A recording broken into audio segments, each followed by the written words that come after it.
ఉండడం జరిగింది. ఆ వాగు నుంచి వాగవతల ఉన్న వ్యవసాయదారులకు చాలా దారి ఇబ్బంది అవుతుంది. ఆ వాగు పైన బ్రిడ్జి లేక చాలా మంది మీడియా మిత్రులు కూడా దాన్ని వెలుగులోకి తేవడం జరిగింది.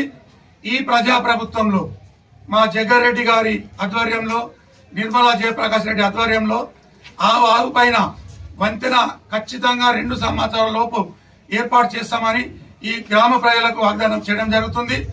అదేవిధంగా గతంలో నేను సర్పంచ్గా ఉన్నప్పుడు వికారాబాద్ రోడ్డుకు లింకప్ రోడ్డుగా ఒక రోడ్డు వేయడం జరిగింది.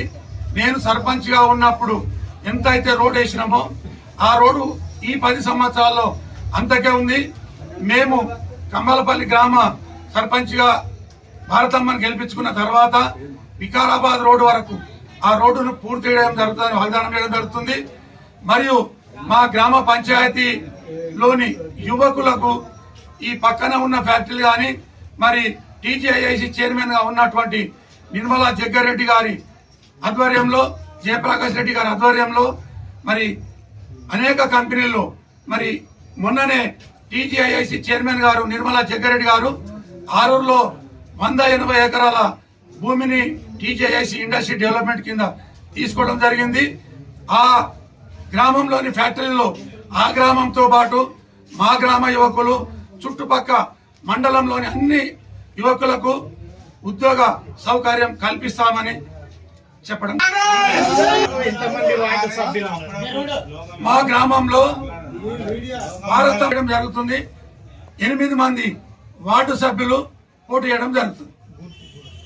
భారతమ్మకు సంబంధించిన ఉంగరం గుర్తు వార్డు మెంబర్లకు మరి మొదటి వార్డు గౌను గుర్తు, 2వ వార్డు గౌను గుర్తు, 3వ వార్డు పొయ్యి గుర్తు, 4వ వార్డు గౌను గుర్తు, 5వ వార్డు గౌను గుర్తు, 6వ వార్డు గౌను గుర్తు, 7వ వార్డు పొయ్యి గుర్తు, 8వ వార్డు పొయ్యి గుర్తు. కంబాలపల్లి గ్రామ ప్రజలందరూ, ఓటర్ మహాశయులందరినీ విజ్ఞప్తి చేస్తున్నది ఒక్కటే, ప్రజాప్రభుత్వం అధికారంలో ఉన్నది. కాంగ్రెస్ మద్దతుదారులను గెలిపించుకుంటే మన మిగిలిపోయిన ఏ గ్రామాభివృద్ధి అయిందో ఆ గ్రామాభివృద్ధి, నిరుద్యోగ యువకు ఉపాధి కల్పించడం ఇవన్నీ చేయడం జరుగుతుంది. కాబట్టి అధికార పార్టీ అభ్యర్థులను అందరూ ఆశీర్వదించి గెలిపించాలని కోరుకుంటున్నాను.